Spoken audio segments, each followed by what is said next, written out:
up? What up? What's going on, everybody? Welcome everybody to episode 94 of Shut Up, Let's Talk.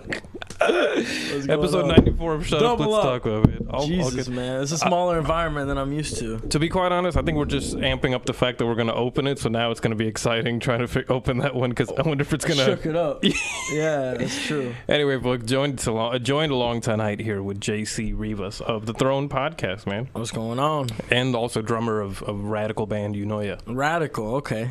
I haven't heard that word in a long time. Only the dopest, man. Yeah, no, man. I appreciate that, you know. I appreciate you for having me out here, you know. It's been a long time since I've been on here. It's been a long time, dude. Yeah, no, it was you know, it was last minute, but I'm glad to be here. And yes, I kind of wish I did episode 100 though. I should have waited. Hey, episode 100 is coming soon, folks. Yeah, man. I'm excited for you, bro. I'm excited to hit that marker myself, but I mean, you're almost there. You're less than 5 episodes away now. About. You're way more consistent than I am, dude. What do you mean, though? Because I see you doing your live streams and shit. I see you on the grind. So I mean, you know, I try a bunch of different stuff, but sometimes with the show, I take a few breaks here and there. Like you do it. You don't miss more than a week or two. You know, 2 if it's like, you know, like and I've kept up for a while, so it's like you stay steady, which is good. Yeah. I mean, to me, consistency is like key. You know what I mean? Yeah. Like, it's not something that gets crazy listens or anything like that. You know, I have a little, you know, like a little presence in the community of musicians and artists and stuff that I know, but it's not really something that gets hundreds of thousands of listens. So, I mean, I figure like if I'm consistent with it, then people are gonna see that I'm at least like, you know, driven, and it's not just some bullshit, you know. Well, you know, it's funny, during my lunch break, when I'm in my car eating fast food, you know, I do listen to your show, man. For real? In the car at work on my lunch breaks, man. Eating fucking shit we shouldn't be eating. And yeah, pretty much. And we eat it in our car with shame. Yeah. Oh, I'm the same, dude. And it's great because, you know, your episodes are an hour long. Yeah. Which my lunch break is an hour. So as soon as I get in the car, I just play it, and then I just ride out to, you know, I have a day where I listen to the show. Wow, dude, that's so cool. Like, just thinking that something that I do in you know, in my house basically is like actually consumed, like hearing somebody, you know, it's a highlight of the day. Yeah, no, that's really cool, man. Because I remember before I started podcasting, I would listen to podcasts every single day. Like, you know, you have a podcast like they'll do every Monday or whatever. I had a podcast for every day of the week basically, and then I had daily podcasts. Like I used to listen to Ben Shapiro show like fucking religiously every day. What after does he work. Talk about? Politics, okay. And stuff. I was just when I was deeper into it. And just religiously after work on the way home, I would pop it in, and I would just that's what I would listen to is fucking Ben Shapiro. And I just got bogged down with so many podcasts and stuff. Like I think I mentioned Legion of Skanks last time I was here. Legion of Skanks, Part of the Problem, Joe Rogan, obviously. What is Legion of Skanks again? I don't think I remember that. Yeah, well, it's they're dope, man. Like what I like about Legion of Skanks is like they're the most they refer to themselves the most offensive podcast on earth, which I think is great because they don't give a fuck. They'll make fun of anything. They've gotten in trouble. They've had like they used to do their podcast live. I don't know if they still do, but they used to do it at a bar called Creek in the Cave, which I went to visit when I was in New York. Oh, it's a local show. Yeah. Well, over there in New York. New York. In New York, yeah, in Queens. Well, they used to do it in Queens. They used to do it, like I said, at Creek in the Cave. And eventually they had to move because the owner wasn't agreeing with some of the jokes that they were saying. And then they were getting threats from Antifa. And even a dude showed up one day and like snatched the mic out of the host's hand. Is like, oh, you're going to have, I think they had Gavin McInnes on, or someone in the crowd had on like a Proud Boys hat or something. Oh my God. And so they were just like, oh, racist. And they snatched the mic, and it almost got physical and shit. And from then on, people like started harassing them, and so they kind of had to move locations. And they still do it live. Like I said, I think they just do it at a different club now. Such a heavy reaction to people just wanting to have conversations in public. Isn't that crazy to you? Yeah. It's 3 comedians. It's Dave Smith, Big J Okerson, and Louis J Gomez. Like Dave Smith and Louis J Gomez are relatively like lower key. They have their cult following. You know what I mean? It's like one of those things where they're not known like a Kevin Hart, But within their fan base, like they're like rabid fans, you know, like they love the Legion of Skanks and shit. And they started their own festival, dude. They had, wow. I mean, and the that takes a following. It's called Skank Fest. That's awesome. Yeah, dude. And is that what the fans are called, Skanks? Yeah. I love it. Oh man, there's a gesture called Skank Hands. I forgot what it is. It's like it's some shit. I don't want to botch it. But what are the fans of the Throne called? I don't know. I haven't given them a name, dude. You got to. I don't want to. I can't. They're should. just listeners, man. I don't know. I'm not there yet. What do you call your people? Shut-uppers? Talkers? I always call them the Rad Peeps. The Rad Peeps. Okay. See, yeah. I don't have that in my vernacular. Yeah, right. That's just to the come Rad up Peeps. With something like that. All the cool people, you know. Yeah. I don't know, but yeah, we'll think about it. We'll think about it. Yeah, so you know, we should call them the. I don't know. I don't know. I don't want to get into it. First, I always thought it was kind of weird, like when YouTubers or whatever refer to their fans as like a thing, and it's like related to their name or whatever. I don't know. Sometimes when it's related to their names, like Logan Paulers. Or Jake Paulers. That's a little strange. That's like on some strange dictatorship. Like, it's weird. On some dictator. I just always found it very weird. Anyway. But I'm not. It's not. They're not gonna be called Jay Sears or whatever. So Jay Sears. That's no. Oh, please, I think the seed has just been planted. No, it's not gonna be a thing. I will not allow it to be a thing. Okay, so speaking really quick about censorship and about how people get so sensitive. Recently, I was watching a video about a YouTuber that he had like maybe 4 or 5 million subscribers, and then he left the platform. He decided, I'm done with YouTube. All right. Why is he done with YouTube? Because YouTube these days censors a lot of content. A lot of stuff is censored on YouTube, but they don't tell you that it's censored. They just don't show it to people, and they don't push it at all. Oh, okay. I see what you're saying. It's like they kind of just bury it. Like a shadow ban, basically. Right. You know, and which is really funny because I've personally felt the effects of this. Really? Recently, a couple episodes ago, I had Ruben Espinosa on the show. Is that the gun guy? Yes. The gun guy. Yes. My mom was watching that episode, bro. I walked into the living room. She's like, hey, I'm watching your friend on Facebook. He has some gun guy on. I was like, oh, shit. That's so cool. Yeah. That's amazing. Wow. Yeah, that's the coolest thing in the world. Yeah, but the crazy thing about it, that was an amazing episode, in my opinion. I had fun because I was learning a lot of information. Nobody was stepping on toes. We were just exchanging information and exchanging opinions. Right. And I noticed ever since that one episode, my YouTube views tanked, and even my Facebook views. Like normally, like on every episode, no matter who's on, I get a certain base level. Right. We could tell that with the title, because I know I had guns in the title, I had firearms or something in the title, and the YouTube algorithm picks up just your title. And like, for example, if you have the word exposed in your YouTube title, they'll actually block that video. Not block it, but they'll show to less people. Exposed. Yeah. It might even get deleted. You might not even know about it. For real? Yeah. I thought they just demonetized people that were monetized. I didn't know they did all that. Yeah, they delete them too. And they don't even tell you. Like, YouTube is really weird with how they do stuff now. And it's very, very, very controlled and censored. And it's getting extremely frustrating. And I've noticed that since then, I've had to start steadily climb up the YouTube views. You know, like the show after that did just about the same numbers as the one before, and it's just super random. Like that should have never happened, and that was the one episode where I covered something a little bit, you know, that could have been like risque. Yeah, especially in the title. You know, like like just having the word guns in the title would probably messed that up for me. You know, but that's fine. So fucking weird though, that just because of a subject matter that they're gonna censor you. I mean, it's not like is it in the guidelines or anything? I feel like the reason they're making it all shady like that is because it's not really in the guidelines that you're not supposed to do that. Funny enough, they're just trying to like bury it because of political thing, right? It's a political thing for sure. It seems like a left-leaning company. Like, it's owned by Google. Google fired that guy who wrote that memo. Did he? I forgot his name, but there was a Google employee who wrote a memo about why there weren't more females in the tech industry, and like maybe some ways to get females interested in the tech industry and shit. And like they fired him.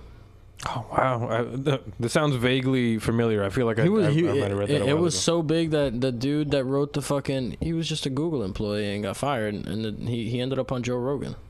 Wow. Yeah, I don't know if he wrote a book or something, but he probably did. I'm sure that's the next step. You got to cash it in, dude. Yeah. You do Rogan, you write a book, you cash that check. Yeah, exactly. Then you start investing after that because that ain't gonna. If he was smart enough to make it a Google, I'm sure he's smart enough to keep and maintain a good amount of money after that. Yes. But it was a very high profile thing where it's like it seemed very politically motivated. It's extremely politically motivated, and I think that's the big problem. Is that it's funny because we said it's not in the guidelines, but if you want to advertise on YouTube or Facebook, if you look at their guidelines, it actually does tell you that you cannot post content that'll stir anything up. Basically, like. If I remember once I wanted to I can see a riot or something like. Oh, like for example, I wanted to post a video about. It was an episode clip that I did with Faden a while ago about him wanting to drink the breast milk. Shout out to Eric Faden, man. Shout out to Faden. And he wanted to. This was the episode where he. I remember that clip. That's a great fucking clip. It was a great clip, and it was really funny. And I wanted to advertise it, and then they actually didn't let me because they said it covers some sort of political topic, such as breastfeeding. Fucking hell. Yep. So I could not actually advertise that post. You couldn't even.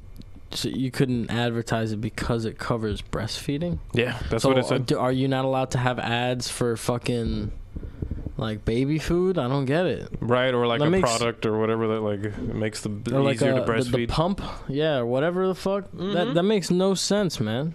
Exactly. So that was a crazy thing, because I couldn't believe it. So what'd you do? Did you just pick another clip, or did you just kind of get? I would have just gotten frustrated and been like, "Fuck y'all, I'm not getting my money now." Like that seems so out of left field. I think I did it lets you like respond to it, and I think I just put something like this has nothing to do with politics, or that might have been something else. I can't remember. I think that one I just left it alone because I remember I couldn't advertise that. At another point, something happened where I actually responded. This has nothing to do with politics, and they actually kept the video. So that it was a bunch of strange stuff that's going on. A lot of music is being censored. I was playing a Tony Hawk game and I got copyright striked by like some record company because there's a Less Than Jake song in the game. So you can't even post yourself playing video games. No, you have to mute it and put your own audio on top of it. That's something that they've been cracking down on, dude. Such bullshit. Well, the thing is that it's an algorithm, right? So it just recognizes the song. It doesn't recognize that it's the song within a game that you're playing. Exactly. So at the end of the day, you can't really blame it. I mean, it's doing what it's designed to do. But workarounds to that, or you could like change the pitch. Change the pitch. Lower I ended pitch. Because it was a live video, so that's the part that you can't. I mean, you have all this fancy mixer shit. You don't think you can find like a plug-in to like alter. I could just turn the audio down, but like I want to hear the Less Than Jake song in Tony Hawk 4. I feel you, dude. No, that's the thing. That's like the iconic. You kind of have to like pick and choose your battles, dude. That sucks, man. Well, I ended up disputing that one and ended up keeping the video anyways. But still. But did you get money for it? Well, I mean, did they demonetize it or no? Because they let you dispute that also, and I put, I wrote in the audio as part of the video game, and then it took like 2 or 3 weeks, man. It took a long time, and eventually they ended up just dropping it. So that's so weird that they drag it out just to fucking drop it too. They do because and here's the problem. Because they know once it reaches a certain amount of time, people stop watching the video. Like it doesn't even take 2 or 3 weeks. It takes maybe like 2 or 3 days, and people are like over it. Think about the people that make real money off of that. Me, I'm not making anything off of these videos. Right. Like, imagine somebody who's actually and this guy that I was mentioning earlier who left YouTube because they're censoring. He said for one of his videos he lost about $80,000. Which is like Oh no! $80,000 in profit from like views and stuff that he lost. Actually, sorry, I think it was something else. Where basically he ended up only keeping the video got like 80 million views.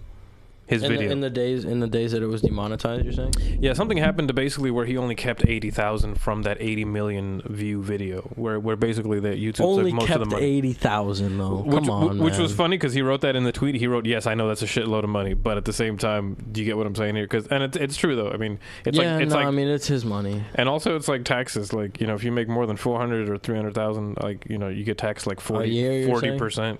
You're saying that annual? Yeah. That's yeah, intense, no, dude. I don't agree with taxes. I'm with Faden on taxes. I doubt he's watching, but yes, he's always very outspoken on his stance on taxes. Yeah, no. Well, taxation is some bullshit. And It's theft, man. shout out to Colin Moriarty, who's another YouTuber I really like, who's also very, very heavily against taxation.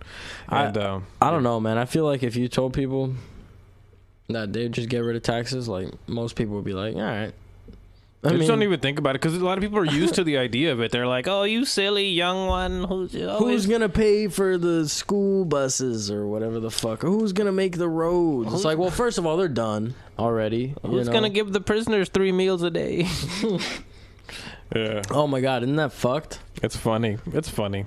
I mean, it's weird, like the whole prison industrial complex system. and how I mean, it's basically slave labor. They have them do crazy like monotonous work and shit for cents a day, I believe, or a couple bucks a day, if anything. it's a ridiculous amount. It annoys a lot of people that Michael Jordan invests in prisons. What? Yeah, he does. He invests. What do you mean he invests in prisons? He invests a lot of money into multiple. I from what I've heard, into multiple prisons, or he puts a lot of money into that. I've never heard this. What is up with all the MJs doing weird shit? Well, I mean, sociopathic behavior is steady. Like you get to draw parallels. Like I think about Michael Jordan. He has a win or die attitude, and when you think about that, it's like that's the type of attitude that makes serial killers. He just happens to do that. Channel it into basketball. Exactly. You know what I mean? So within that type of personality, I think there's I think we treat things the same. We just don't see it as people. I think he definitely has that mentality you said, like win or die, I mean, but I think that's just like competitiveness. Right. I don't necessarily equate that with like what makes like the attitude of like the serial killer's gonna like kill this lady or die type shit. I don't know. I don't know. I think he just grew up in a bad area. I think he's from Bed-Stuy, Brooklyn. Yeah, he did grow up in a bad area, but I think about his trash talk. I think about the way he understands psychology. Talk a lot of shit. I think about the way he brushed off Chameleonaire in that one. Wait, encounter. what happened with him and Chameleonaire? Chameleonaire has this really. First of all, rest in peace to Chameleonaire's career. I mean, where is he? He's making a lot of money in the tech industry. Is he? Ironically, yeah. He ended up being smart with his money, and he invested in like a tour bus company, and then he started working with Silicon Valley companies. He was smart. First of all, why do you know this much about Chameleonaire? Because I'm a big fan of I'm a big fan of Houston hip hop. Okay, he's from Houston. Yeah. Okay, and I love Houston rap. I'm a huge UGK fan. Bun B, Pimp C. I love. Paul Wall and all the Trey. Wall, holy shit! Didn't he just do a song with someone? He did actually recently. Yeah, and it was good. Somebody, I forgot who it was. I remember Paul Wall because of he was funny. He was like one of the first white dudes I seen with a grill. yeah. He made a whole career out of that. Yeah, and then. Yeah. And Meet Me at the Mall. Just go, Young Jock. I don't know. I think Young Jock. Dude, Young Jock might be. Shit. I think he might be from Houston also. I can't remember. I think he is too. It. They might be from. They're all from the South like that. I think he is because he's on a song with Trey also. Anyway, moving on from that. Paul Wall. So I was a big fan of that, so I know a bit about Chameleonaire because okay. Well, I can take my comment back then. Good job, Chameleonaire. Hey, Chameleonaire and Michael Jordan. Chameleonaire saw Michael Jordan at an event. It might have been Jordan's birthday. It was some sort of event, and admittedly. I get it. Michael Jordan's at an event. If you're going to ask him to take a picture, maybe it's a bad time. Okay. Chameleonaire asked him for a picture, and he basically said, I don't take pictures with no niggas. Oh. And he was like, hell no, basically. That is a direct quote. That is a direct quote. That's kind of weird. Shut up, let's talk. There's a warning in front of the episodes coming soon, so if you don't like direct quotes. Nah, but I mean, you're quoting somebody's statement. Yes. But that is weird. Did he ever address that afterwards? Nah, Michael Jordan doesn't care. He's got like, too much. Fuck it. Yeah, he doesn't even care. He just, I bet he doesn't even act like it happened. Probably. So, so that's the story. And then there's many, many other stories of him doing stuff similar to that. So yeah, he is kind of a get out of my way kind of person. Yeah, I mean, he definitely has like that mentality where it's like he will win at all costs. He's a winner, dude. He's a winner in life, dude. Like at the end of the day, like a lot of people love to like gamble, Cheers, love to play basketball. and love to do his thing, man. But you have some Trulies here, right? We got some Trulies in the house, right? guys. So White Claw is the law. Truly is White Claw is the law. Okay, is the hype behind White Claw really everything that we say it is? To be honest, I really like it. I like it. Oh wow, is somebody? You're a white girl. That's so funny. Truly smug. Somebody. Shout out to the chat. Shout out to Tori. Yes. How do you call it? Can we check the chat? Is that something we can do? Yeah, live? I gotta bring it up. I don't know where. Oh, here we go. Tori says it's Banned Books Week. Topical. Censorship. LT. Florida singing Elzar. Tell Elzar to call me in. Oh man, Tori, I did not get to see the chat. Is there a Facebook chat or is this all of them? This is the unified, so this is all of them. Holy shit! So shout out to Tori. Shout out to Tori. Tori's a very good friend of mine from back in the day, and I'm glad to see you hanging out in Chicago. I believe you live in Chicago now. I don't. Oh, she does. But you've been you like Chicago, don't you? I've never been to Chicago. Oh, really? You like New York? I like Chance the Rapper. You like Chance. Oh, by the way, sorry, man. We interrupted ourselves, and we were talking a second ago about the Trulies. Yes, man. So you think the Claw is the law? You know what? White Claws are good. But you're also a fan of Truly. These are better. These are better than the Claw. So the Claw is in fact not the law. No, White Claw tastes good. I don't know. White Claw to me is like Rockstar energy drinks. Like where they're like. I don't fuck with Rockstar. I don't fuck with energy drinks. I don't fuck with these sweet ass sodas, man. Then maybe you might not like these. But if you don't like beer, we're gonna crack it. I don't like beer. Then you might like these. So I might fuck with it. So you got the mango flavor Truly. I'm hanging out with the pomegranate tonight. All right, so let's crack it open. Let's crack it open. Let's get a unboxing right here on Shut Up. It didn't explode. It didn't explode after I dropped it 2 times in the beginning. It did get dropped twice. Cheers, Cheers mate. to you, my man. Episode 94 of Shut Up, Let's Talk. Tori, the coolest thing is going to happen. Episode 100 is going to be on the birthday. Is that not the coolest thing on the planet? Ouch. How's it tasting? Tastes like mango, but like watered down mango. Yes. It's why is it a hard seltzer and not just like a Four Loko? Because there's like regular seltzer drinks, you know. There's like Perrier and LaCroix and all this stuff. So I guess they need to like differentiate it or whatever. They need to separate it, whatever the word is. What's that thing called where people are into sounds? ASMR. ASMR. ATM.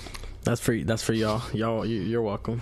Nah, man, it's not bad. It's definitely better than a beer. It's better than beer. That's the review we're getting. Better than beer. It's better than beer BTB. For the most part, but there are maybe a couple beers that I don't know. There's a couple beers that I would probably prefer over this. Like I was at a barbecue and I had a Golden Monkey. Oh, those are good. I love Golden Monkey. I don't even like how they taste that much. I just like that they fuck me up real quick. You know? It's like 9% alcohol volume. I was about to say they were like 8 or 9%. Yeah, I haven't had those in a while. I haven't had Golden Monkey. We used to. Oh my god, I used to drink too much craft beer at one point, and I just too much craft beer. Okay, what is craft and what is draft? And it's what 5%? It ain't no 5%. What is these? In the chat. Golden Monkey is 5%. It's not no 5%. Maybe she's talking about these because these are 5%. These are 5%. I disagree with you, Tori. Shout out to Tori, but I also disagree if you're saying that Golden Monkeys are 5% because they're not. They're like 8 or 9 for sure. I haven't had them in a while. I think they were. I don't know. I like we talked about Not Your Father's Root Beer and shit. Those are like 5.9. Oh, Not Your Father's Root Beer. Did we talk about that? I think so, man. But it's bomb awesome. As fuck. That is good. That is a beer that I would drink. I like root beer. I love root beer, and it tastes exactly like root beer. It's like the slightest of slight, like alcohol-y aftertaste. You know what I mean? Yeah. It's very slight, and it's like by the time you finish it, like while you're drinking it, it tastes exactly like root beer. Every time I drink that, though, I just want to watch baseball, and I don't even like baseball. I just need to. You just want to watch baseball? Yeah, I'm like, it's root beer. I gotta have baseball in the background. Somebody's got to be, you know. You know what my fucking kryptonite is, dude? What's the kryptonite?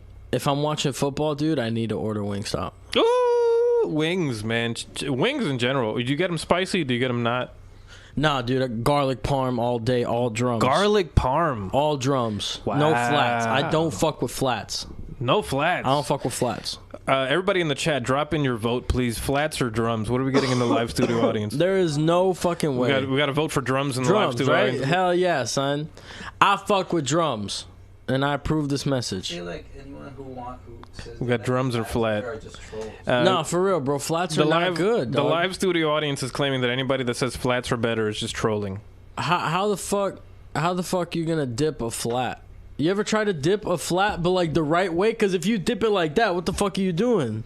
I mean, you know, you got to work around it. It's very intense, man. It's the working man's wing. It's too flat, dog. The flat is the working man's wing. Anytime I get a flat, I gotta pick the wing up and pick the sauce up, and I gotta pour the sauce on the fucking wing, dude.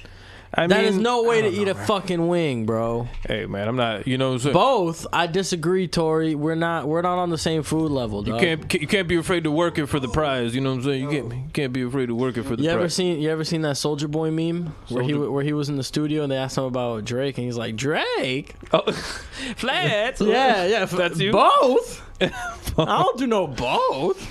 Nah, man, drums, man. Come on now. My essential answer is both for sure. No, get the fuck out of my face, man. But you know what it is though, man. Come on.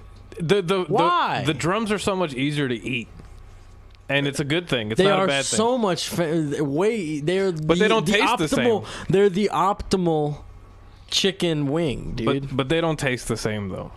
They're not supposed to taste the same. It's supposed to taste better, dude. So is the chicken breast? There, dude. So do you? No. Do you like chicken breast? Oh God. Shit! Do I like chicken breast? You know what?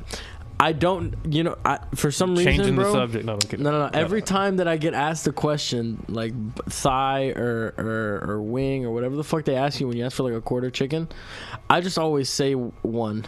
I don't know the fucking difference, dude. For years, I haven't known the difference, dude. They even in Spanish, even it's pechuga or musla. I'm just like pechuga. I don't know, dude. Uno. Yeah, dog. Just put some chicken on my shit, dog. That's all I need. Let me get uno. So what is the difference between breasts? Is that just like the white meat? The breast is ironic. It's the chest, the breast of the chicken, and it's the part that has no bone. It's usually kind of, if you don't make it right, it gets dry. Big chunky. It is hunk of meat, right? It is a hunk of meat. And it has the wing attached to it, you're saying? That part? Well, pretty much, yeah. Or the one that comes with the drumstick attached? No, that's the bottom. That's the quarter of the chicken. Well, sometimes I get the other quarter, That's dog. the little L. Sometimes I get the other quarter, dog. That's what I'm talking about, the little L. The little L. The quarter chicken. That's good. That's got a lot of bone. The bone has all the flavor. The bone is what transfers flavor to the chicken. I know people that don't like chicken skin. That's tough. You know what it is? Chicken I felt skin? the same way. I was like, what? How? Chicken skin is a lost art. Tori in the chat says both. She says you get a good special something from but the dark meat is the juiciest. Oh man, the dark. No, look. I'm someone who likes the fat on the steaks. You feel me? That's where the flavor is to me. I think the chicken skin is where the flavor is. I agree. Dark meat is where the flavor is. I don't disagree. If I'm gonna fry my wings, ain't no juice. Right. Ain't no juice, man. I'm frying them, dude. You know what? Juice is grease if you're frying them.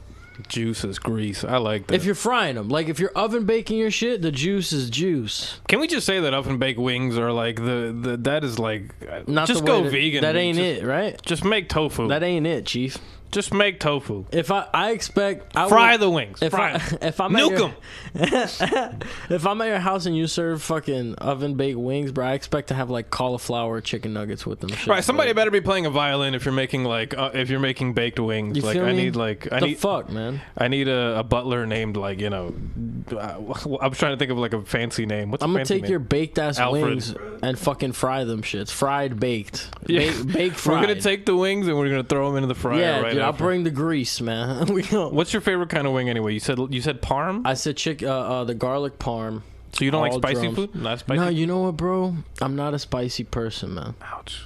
I'm not a spicy food person. The spiciest I'll do, I used to not even anymore because I'm not into hurting myself. That's positive. Right? is like good, is like man. jalapeno. Like I'll eat jalapeno. You know, not like a raw one, like a cooked one. I wish we had like the Full No House seeds. I wish we had the button for like the Full House. Aww. He doesn't hurt himself anymore. No, for the jalapeno. Yeah, Because that is like but you know, here's the funny thing about jalapenos. It's basic spice, but they're really spicy. When I say I don't hurt myself anymore, I'm referring to I don't eat spicy food because it hurts my mouth. I'm just in case, man. People be misconstruing shit. I'm saying I don't like to eat spicy food because it hurts. Fuck. Oh. People out there would be like, pause. I will send you a recipe for spicy shit. Nah, man, I don't fuck with none of that. I have a great oven wings recipe. Oh, no, it doesn't exist, Tori. You're sending me lies and fallacies. All right, I'm down. You know what? And we'll try. All right, Tori, you know what? You've birthed something in this episode. Please send me that recipe. We're going to make it, and we're going to make a video out of it. Don't do it. We're going to do the perfect baked wings. So, yes. That sounds amazing, actually. And we're going to figure out. We're going to do a debate. We're going to do a test. Anyway. Hurts your butt. Oh, so get ready for that, Alizar. Enjoy. Well, you know, I'll prepare that day. I'll prepare my anus. It's like the Baywatch song. I'll be ready. Oh God, Never you fear. Baywatch is before my time, unfortunately. Yeah, Baywatch was cool, man. Baywatch. I've been thinking lately about. You get to see people run in slow motion. I hear. There was some heavy. There was some heavy plot work going on in Baywatch. I remember once they had to defuse a bomb. I remember. Whoa, a bomb? Yeah, these are lifeguards. Who the fuck is defusing a bomb? Dude, I remember that guy. I forgot his name right now. It was the guy with the curly hair that everybody makes fun of. That guy. David Hasselhoff. David Hasselhoff. I remember David Hasselhoff. Mitch was his name on the show. He was I remember he jumped off a pier, and he jumped in the water, and he was trying to defuse the bomb is underwater. It was some shit. I can't remember. Oh shit, dude. I just remember there's a lot of action shots. There's like this crazy music in the back. The theme song is one of the funniest things on the planet. I'll be ready. Never you fear. Oh my god, the theme song is amazing. I don't know how it's the 90s. I don't know how safe I would feel if I look to the lifeguard stand as I'm out in the waters and I see David Hasselhoff. Oh my god. I feel like he would just be busy checking himself out. He might be. Yeah, he might be. He'd probably just be trying to look good in front of all the women in the thongs, you know, that always tan out. You know, he'd probably just be like, "Get out of my way, kid." Just push somebody aside. But what was the show about? I mean, it was about lifeguards, but what, that they diffuse, like they just get into crazy situations? Pretty much, you know, it's kind of like was that the craziest? Because it sounds like that was the craziest. Well, to be honest, I came to America when I was 2 years old, and then Baywatch is one of the first things I saw on TV. So it was like I saw it when I was up to 3 to 5, you know, so I was pretty young watching it. But I remember, they just got into a bunch of stuff. I remember they you know, people would be trying to do stuff, and they'd be like punching people and kicking people. Yo, what? And chasing people. See, I didn't know Baywatch was that kind of show. It's like Walker, Texas Ranger. You think about it, and you're like, all right, what do you really do? And then you see, like, you know, you're thinking it's a guy that he's kind of like a cop, but no, then you see him like roundhouse kicking people and doing all sorts of crazy stuff. You're like, what 90s? What? Yeah, I never watched Walker, Texas Ranger. I think the 90s show that I watched was probably like, I don't know, like Hey Arnold. Tori says use some titties. I don't know what that means, but yes. I think she's referring to Baywatch, maybe. Baywatch did have some early 90s like softcore breasticular fortitude for sure. This man said breasticular fortitude. Did you come up with that on the fucking spot? I did, actually. That's fucking funny. Thank you. That's fucking solid. Man, thank you. So everybody, episode 94 of Shut Up Let's Talk so far, guys. So what's going on with the podcast lately these days, my man? We got to zoom out from all this Baywatch talk. Yeah, ask me shit, dude. I always ask people shit. Ask me shit. I feel like I'm in my podcast. My bad. No. I feel like I'm in my podcast mode. That's good. And so I need to back off a little bit. No, man. So what's going on? How's your show been, man? Because I think the last episode you did was probably 20 episodes ago, maybe 30 episodes ago. You're saying it was about half a year back since I've been here. Yeah. Okay, it's been 6 months. It's been a little while. I can't remember. It's been a while. I can't remember when either. It was actually no, it had to be because the show I did with you was when I first got this camera. So yeah, that was When'd you get that? Like March? Around Christmas, a little after Christmas. Little after Christmas. Oh fuck! So it's been like 8 months. It's been a while, guys. It's been a fucking while, man. But So how's the show doing, though? Man, I'll be honest, dude. The show is going good. It's growing. I've noticed a little more growth, like very, very in the recent past, like past couple weeks and stuff. Nice. Get a couple more followers and then this and that, and people like hitting me up to do interviews and shit. But that's awesome. I touched on it a little bit in the last episode that I did just this week. With Divisional Void? No, it hasn't released yet. Oh, this week's episode. Yeah, I touched on it a little bit with Hijas de la Muerte, which is Sammy and Aradna.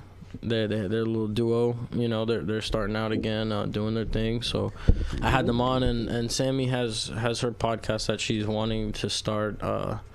Not Your Cool Fiends podcast, and I kind of touched on it a bit with their episode, so I don't want to go too deep into it. Basically, like, I remember she started that podcast page and whatnot, and it was just one of those things where you see like almost like competition, so it's like not in a bad way, like healthy competition. No, you know what I mean? Fun, friendly. So it's like like two restaurants, building up her likes and shit, and it just kind of motivate, like kind of like a kick in the butt, like, yo, like, let's go get that bag, Yeah. And then I had her on, and we talked, and because I've been excited to hear some other local shit, and so look out for that episode because she said she's going to drop it soon. So I'm excited to hear another local podcast. I remember I was excited when I came across yours.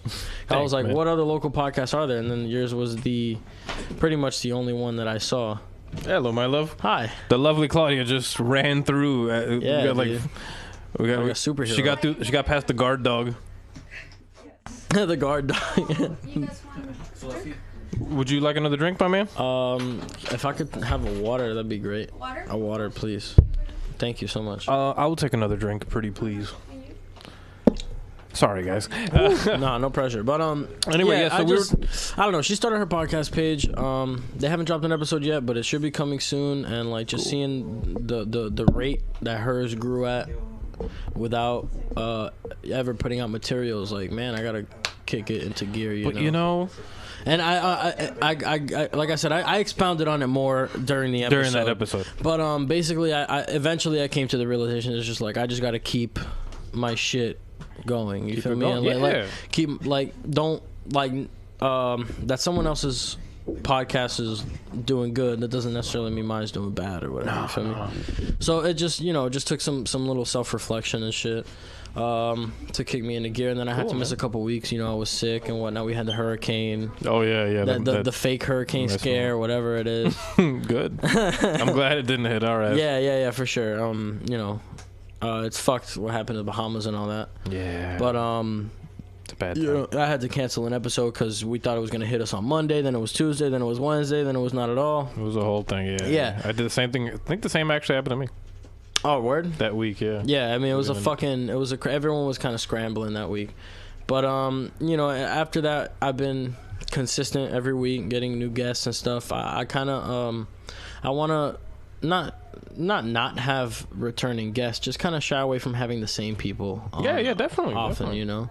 I want to get more people, and it's gotten a lot easier to do so, like I said, people reaching out to do episodes and whatnot, and it means a lot. I don't know. Like I was out at a gig at O'Malley's. You can throw it. I have hands. It's Shut Up, Let's Talk 94. Oh, touchdown! Thank you so much. That was great, dude. Yeah, that was one shot live. No retakes, that was amazing. No reshoots. That was awesome. But what was I fucking saying? No. Fuck. We were talking about you doing the show, being consistent every week.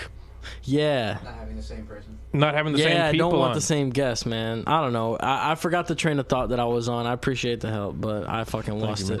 The fucking point is that it's something that, like I said at the beginning, the most important thing to me is staying consistent. So I'm just trying to stay on my grind and kind of put the blinders on. You feel me? Just focus on my shit. And regardless of what other people are doing, just do my shit. Definitely. Well, you know what? And this is not me giving you advice. It's just us exchanging. No, give me advice, sir. We're just exchanging. I hate the word. I hate the word. Like, because you feel like it's condescending. I hate the word advice, not just because it's condescending, but advice always comes across as me having the answer. You know, and it's never about that. It's just kind of like, what about this? You know, it's really just throwing ideas in the air, and then whoever wants to catch them jumps up and catches them. You know, right? But anyway. You know, my thing, I don't even look at people's numbers, you know? Like, I really don't. Like, the episode numbers, the amount of people in the chat, the followers, I look at it, obviously, but the impact I let it have on me, I look at the number and I throw it away. Because it's all about the content, man. And, I guess we can use this to transition into one of the next topics. Is, you know, because the first topic was podcasting, so we talked about what you're up to with the show these days. Next topic I wanted to talk about is communication. What we do as podcasters is communicate, right? Yeah. Me and the lovely Claudia, we started a fun book club date week thing. You know, we were at Barnes and Noble and we came across this idea. So it's like other couples there too? No, it's well, you know, not yet at least. But for the both of us, we did it as just kind of a thing to be able to hang out, go on some dates, and talk about these. Because I don't read books. Oh, it's just you two. Yeah. Oh, okay. So I don't read. Sorry, I should have said what it is. You said club, so I was like, yeah, true. Like, hey, wait, where'd she go? To the balcony. Oh, I was like, dude, she just walked into the curtain, dude. Oh shit. Wingardium, but yeah, so you've been hitting up these little date nights at Barnes and Noble. Well, we went to Barnes and Noble. We ended up buying these 2 books. So you guys read the same book at the same time and then talk about it? 2 separate books. Interesting. Yeah, we got 2 separate books, and then every time we have a date once a week, we'll talk about, you know, what we read during the week. Do you exchange books after or some shit? Well, we just started it. Like, we just got the book like a few, like, you know. Well, you're welcome for the idea. Yeah, that's a good book. That's a good idea, actually. Well, basically, the book that I got was a book called Super Communicator. Super Communicator, okay. And it's basically this book about this guy that teaches you how to communicate better. A lot of people, he works with people that do mathematics and they do science and all sorts of crazy stuff that's hard to understand. And he helps them get their ideas out.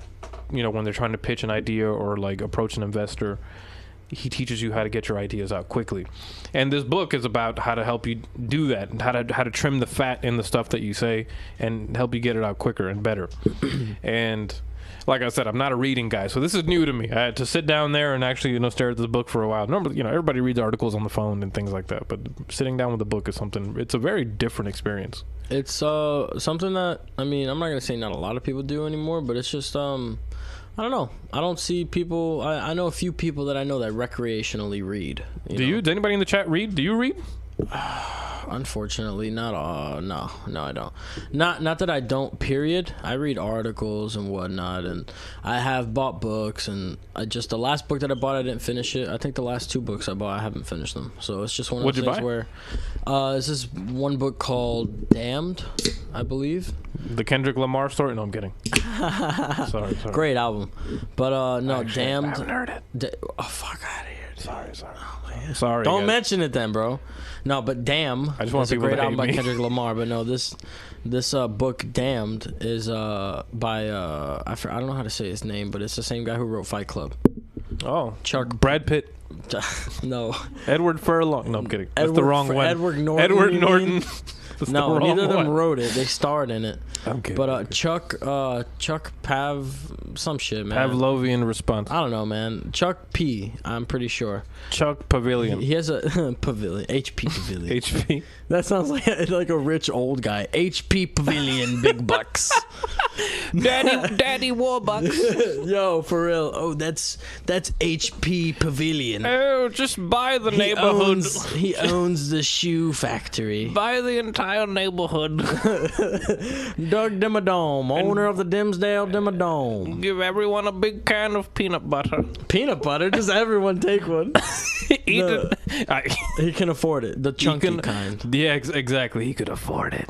That's Why? Because he can afford it. He can afford it. Nah, but okay. Anyway, Chuck P. It's a book called Damned, and we got lost. I got like halfway into it, and it's about this 13-year-old girl who like goes to hell or some shit. Whoa! And it's just her in hell. How'd you find this book? I recognize his name. This book came to me in a nightmare. I was at Barnes and Noble, and I recognized his name, and I read the back of it. You know, I judged the book by its cover. I was like, this has a devil face on it. I'll take it. I'll take it. All you do, put devil on it. I'll take it. No, but I take it and I read it, and I don't know. The back seemed interesting. I don't like to read too far into it. I think what I will do, I'll usually read like the first chapter there in the store, and if it intrigues me and I want to keep reading, then then I'll usually take it with me. So I'm sure I either read the first few pages or read the first chapter, and I was like, fuck it, and I bought it. And then after that, I bought Forex Trading for Dummies. And I got like fucking like 2 or 3 chapters in before I was like overwhelmed. Like, so when are we going out on the yacht, bro? You will see my Instagram soon. Living my best life, entrepreneur. When are we gonna be popping champagne? You're gonna see my fucking BMW. It better be like those. We're just gonna see JC just pouring champagne all over women in bikinis. Just this. You know. Nah, man. And that's just on a Tuesday morning. That's a Tuesday. That's man. Tuesday morning. That's Tuesday. Nah, I like I said, I never got into it because that's casual. I never I wish, man. Super cash. I just didn't get it. I have a friend who was deep into it at one point, and he had algorithms, and he was just deep like just deep like there's practice accounts that you can have where you start off with like X amount of money, you know. So he had a little practice account where it uses, talking about Forex for everybody. Forex currency exchange, yeah. Every time I think of Forex, I think of the big T-shirts people used to wear. What big T-shirts? Like back in the day, like hip hop, like because it's like I need a 2X, a 3X, a 4X. Oh, okay, I get it. I just need the shirts down to your knees. The Arabs, they were called, I believe. They were called the Arabs because it was like the Indian people that wear the robes, the shit, yeah, the big long white robes. Yeah. Yo, man, that was definitely a style back in the day. The big long tees. Yeah, it was like a cheat code. It was like everybody just became tiny and all your clothes were huge. It was like a cheat code in life. It was very kid weird. Kid mode. That even down to the pants, like they had shorts, but they went all the way down to their ankles. Yeah, everything. Just the hats were oversized. Hats were like hanging down to your fucking. People were bumping into each other. They left the stickers on for some reason. Right, the hats were down to the fucking eyes, and then they were getting upset when people were stepping on their shoes. It's like, guys, come on, man, you're walking. Meet me somewhere in the middle. Yeah, you're walking around. Make the shoes easier. Wobbling around with your fucking giant clothes. It was a simpler time. Back when people were listening to Chingy, everybody was dressed as a basketball player for no reason. Anyway, shout out to Chingy. We were talking about you and reading books, man. So like the books. So are you enjoying them? Do you feel like you're walking away with information? Do you feel like so you got like a story? You got a novel, right? I got one was a fiction novel, but and then the other one was the for dummies, the self-help Forex for Dummies. But what I was saying was my boy, you know, he has he was super deep into it a couple years back, and the practice account, it uses the real like movement of the currencies. So like it uses like what actually happened that day. You know, it's not just all bullshit. The only thing that's bullshit is the amount of money that you have, basically. So let's say with that practice account, he started with 50,000. In like a couple weeks, he was in the 7 figures. Just like moving, investing here, taking out money at that point, and investing here, and then taking out money at that point, and in a couple weeks he had a bunch of money. But obviously you have to start with 50 stacks. You feel me? So if you start at a smaller level, you start with like 2 stacks. In a couple weeks you could maybe be at 15 or something like that, you know. And that's obviously with good moves. It's also just as volatile. You could also end up in the red, you know. So what is Forex? What are you trading? You're trading other countries' currencies. Like let's say the value of a Canadian dollar versus the value of an American dollar. Like let's say the value of a Canadian dollar right now is X amount less than the value of a US dollar. Okay. So you buy Canadian dollars. This is my real low key like basic understanding of it. So you buy Canadian dollars with your American dollars at their rate, and then tomorrow, let's say the rate the Canadian dollar versus the US dollar is valued more. So let's say it's valued at 10 cents more than it was yesterday. Than the US dollar. Not 10 cents more than the US dollar, but let's say one day it was worth 0.710, and then the next day it's worth 0.720. Okay. Like, so each Canadian dollar is 0.720 of a dollar, of an American dollar. Sure. So you made like 0.10%, but if you're selling thousands of it back into American dollars, and you're making a profit. Bigger money, yeah. Right, and then so you do that with yen. You can do that with the pound, with just currencies from around the world. It's one of the only stock markets that's pretty much 24/7, because when the stock market closes here, it opens in China or Japan. Interesting. That's what makes it volatile, because something could happen at 3 a.m. that could have netted you a huge profit, and you missed it because you were asleep. Whereas if you're trading stocks like through Wall Street and whatnot, they close at 5 or whatever it is. Wow. So are you still doing Forex? No, like I said, I never got into it because I never had the understanding that I felt like I needed to invest my hard-earned money into it. Definitely. Like if I'm gonna, especially because I want to start with a good amount of. I don't want to just, it's like when you go into the casino with $20, you play one slot, you lose all your money, and then what? Like you go home. Like right. You have to go in with a decent amount of money that you're ready to lose. You know what I mean? It's like it not that it is gambling, but it's basically gambling. Well, you know what? It's educated gambling. That's the way I put it. This is one of those ideas in the air that people can grab whenever they want, but they say you should never invest money that you are afraid to lose. 100%. Right? Yeah, so it's 100%. Like, so I feel you on not wanting to invest your hard-earned money, but I guess at the end of the day, what you would end up investing is not the hard-earned money; it's the fuck about money. It's all hard-earned, but at the end of the day, it's expendable income. It's expendable. You feel me? Like you have your shit covered. It's hard. I've been putting money aside specifically for this. Or you know what I mean? Like I know, let's say I have $5,000 in my savings. If I and I know I have nothing like major upcoming, whatever. I mean, you can't foresee accidents or anything like that. But you know that if you take a $2,000 hit, it won't be the end of the world. Or, it could go the other way and you make money, and then you just pull out. So it's just one of those things, man. It's a very volatile market. It's kind of hard to understand. That's why people, you don't hear, you just see the occasional person here and there talk about it. I mean, you see a lot more people on social media talk about it than like you would meet someone who says they're a stock or they're a Forex exchange. Yeah, the only time I see people person. talking Forex is when they have like a shiny watch in the default picture. You feel me? And a suit. So it's kind of, it has this weird stigma to it. I can help you trade Forex. I feel like those people are not scam artists, but just probably undercutting whoever they're quote unquote helping. The way my friend did it, like I said, he had an algorithm, and for me to sit here and try and explain to you the algorithm would be bullshit. I have no idea, but basically you just plug in numbers here and there. It's like a formula. You plug in the numbers and it kind of, I guess the algorithm let him know if he should or shouldn't invest, or when he should or shouldn't pull out the money, because something could be a profit 1 minute and then in the next 5 minutes it's down. And so if you're thinking, it's just going to keep going up and up and up, and you get greedy and you don't pull out, you could end up taking a hit. If you get greedy and you don't pull out, you could end up taking a hit. Yeah, I mean, I think think that information to the bank any which way you... From someone who has never invested money. Take that any which way. Take it to the fucking bank. Take it to the bank, cash it, deposit it, withdraw I don't think that's new information, though. I feel like that's something that people have always said. It's true, though. Like, cut your losses, you know what I'm saying? Cut your losses. Or just know when to hold them and know when to fold them. No. When you're playing Texas Hold'em. But yes. No, it's true. It's true.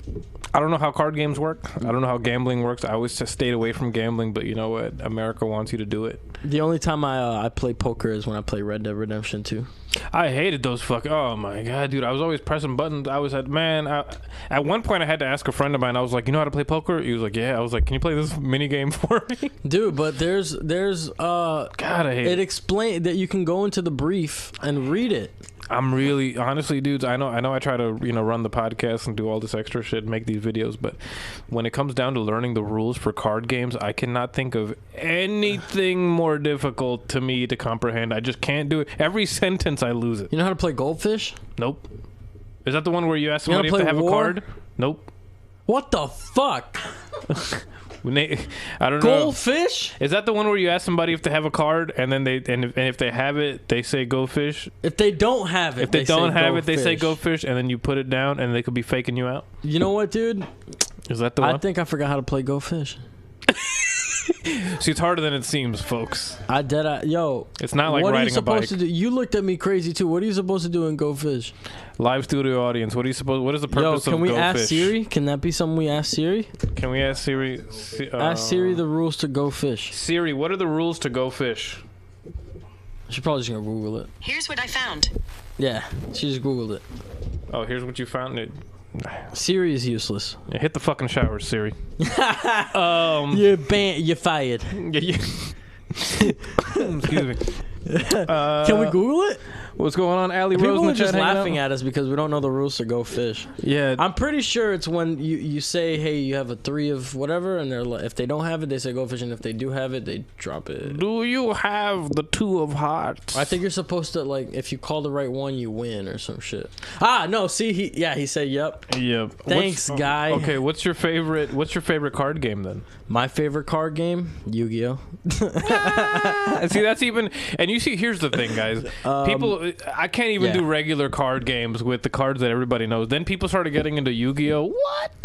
That shit was like algebra. Oh, fuck off. I was like, what? It's 10,000 minus a who? Just take the zeros away, dude. But they were like, you activated my card, and it's Tuesday, so that means that today you win more than yesterday. You're like, well, what? Yeah. No, there'd be cards like, well, if you attack my life points directly on Tuesday afternoon after 6 p.m., then I win. It's like, wait, what? Where'd you get that card?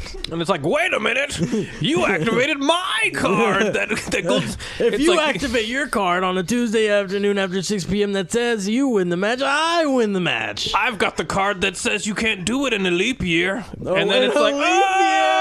oh, Shadow Realm. I have the card that makes all your cards unplayable in tournament. How do you do that? I It's can't a field keep up. spell. I cannot keep up with Yu-Gi-Oh. I like Magic the Gathering better. Magic the Gathering seemed interesting. I remember there was Digimon, which was strange. Digimon was like Pokemon, but as the more they would evolve, they would just grow abs and guns. They Bro. would just have artillery and abs. Dude, this dude's trying me, bro. I played Yu-Gi-Oh! And would play tournaments. Listen, man.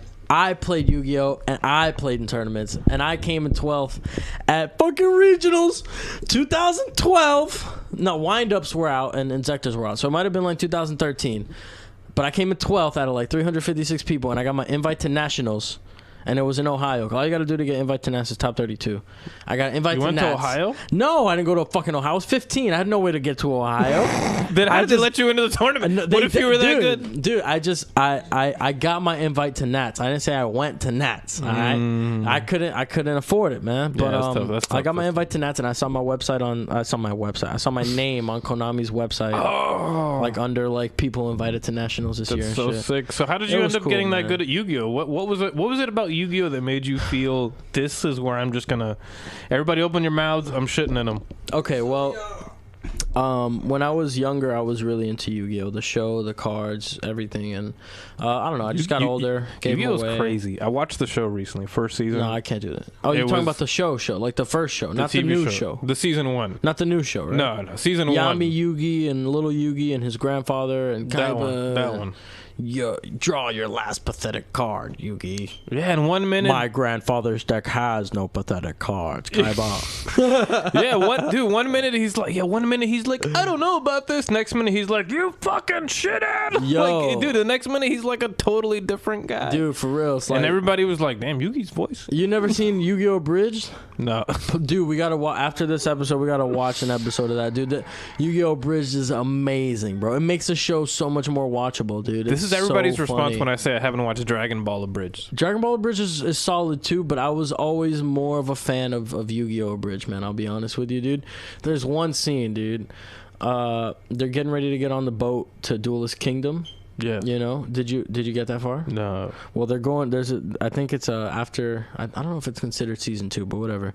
They get on a boat for Duelist Kingdom, and one of the guys.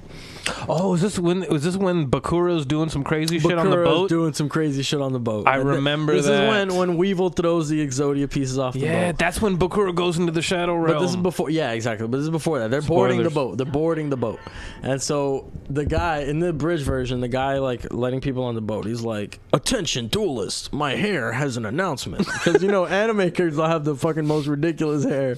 So he's like, "My hair has an announcement. You may now board the boat." And so like they're boarding the boat and shit. And you remember Joey, the blonde dude? My red eyes black dragon. Yeah, with the Brooklyn accent. So they like super exaggerated it like in the bridge. So like he's trying to get on the boat, and the guy's like, "Wait a minute, you have to have crazy hair to get on this boat." And then he looks at Yugi and he's like, "Well, your hair is crazy enough for 2 people." And he fucking lets him and Joey on. Dude, yeah, I looked at his hair. He has fucking purple. It's spiked up in like different directions. It's blonde one way. I love seeing people trying to cosplay it. It's crazy. It's my favorite because I I'm don't just like, how are you understand gonna how pull they it do off? the hair. Let's take a look. How are you gonna do the hair? That's my first thing. Same thing with Dragon Ball Z cosplays. Yeah. How are you gonna do the hair, dude? People don't even bother. Everybody just does one that has armor. You know which one people pull off really well if they dye their real hair? Kakashi's hair. Who's that from? From Naruto? I haven't seen Naruto. You know, I always wanted to get into Naruto, but it's This like guy. Dude, it's like 500 episodes, man. Where do you begin? No, dude? don't watch the anime, dude. Just play the games. They'll teach you everything I need to know. Yeah, if you start from Ultimate Ninja Storm 1 and play through 4, you got it. All right. You got yeah. If you play from that. If you play from the second one on, you get Shippuden, the story of Naruto Shippuden and on. And if you play from the first one, you get it from when he was a kid. So you get everything. Okay. Which is, I think it's worth it, but I wouldn't blame you if you just play from 2 on. That's when he's an adult already, or at least like an adolescent, like a teenager. I gotta check those out. Those games look cool. They're great. My brother had one of them. If you have a Switch, you can get all of them on the Switch. Oh really? Wow. I don't. I always see them on sale on the PC, so I gotta check them out. They sell them in a 3-game bundle on the Switch for $40. Wow, that's a good deal. You get 1, 2, and 3. You don't have the latest one though, which is like, it sucks because at the end of 3 is like when shit gets hot, like shit gets good. And so how many seasons are there? Of Naruto, like you said, there's like 500 fucking episodes, so who knows? But when you play the games, if you play the 4, you're set. By the end of the third one, they're about to start the 4th Great Ninja War. It's like World War but for the ninjas. Damn. And dude, like if you knew like the like, oh, man, like who comes back and who kills who and shit, it's wild, man. It's like it was an epic way to end it. I mean, and it's not even over now because they started Boruto and it's like Naruto's son. They did a whole spin-off one now. Do they have to do that kind of shit? This is Dragon Ball Z. It's not the same. Yeah, no. You know, the creator actually admitted that he was heavily inspired by Dragon Ball. I mean, the main character's a blonde guy that wears an orange jumpsuit. The orange thing, yeah. Yeah, his sensei, Jiraiya Sensei, is a perv. Like Master Roshi. So it started. So Naruto started way after Dragon Ball Z, or way after. Wow, way after. I think it started in the 2000s. Whoa, I did not know. Yeah, that. and Jiraiya teaches Naruto the Rasengan, and the Rasengan is basically a one-handed Kamehameha. And you know, Master Roshi taught Goku the Kamehameha. Yeah. So it's all very, very, very similar. And he has his best friend / enemy is an anti-hero who's basically Sasuke is basically Vegeta. Like at first he's like a douche, and then he's good, and then he's a douche. So it's draws like, you on the line. Yeah, and then like he runs away, he chases after him and shit. You know, kind of like when Vegeta went Majin and shit. And So Goku is that so is Naruto one of your favorite animes? Because I see that you're heavily invested. No, I just love the games. The games are great, and I love Kakashi. Kakashi's dope, and so is Itachi. I'm not gonna lie. All right, I fuck with Naruto, all right, but it's not my favorite anime. My favorite anime is definitely Dragon Ball. It's definitely Dragon Ball. I gotta watch Super. I still haven't dug in yet. Not me either. I remember the Golden Frieza shit came out, like the movie. Yeah. And I watched that, and then they said that at first Super kind of did the movie, but in episodes, maybe like with some extra shit in between, and when I heard that basically the first couple episodes is just the movie, I was like, fuck it, I'll just wait until they finish, and then I just never started watching. Yeah, that's understandable. I remember the memes, dude, when Jiren, when they were fighting Jiren, dude, all the memes were great, dude. The memes were good. I mean, that's interesting to me now. You know, I don't think when they created Dragon Ball Z in the late 80s, early 90s, you know, that they would ever have imagined a society where we'd be memeing, you know, these characters and making these YouTube parodies and doing all this kind of crazy stuff. Like, it's amazing to me that Dragon Ball Z still survives in today's society as like a generational show. Can you imagine how many generations have grown up with Dragon Ball Z now? It's beautiful. It's true, man. Like, as a kid, I loved Dragon Ball. And there were kids before me who loved Dragon Ball. Like, I was probably like a second or third generation kid into Dragon Ball.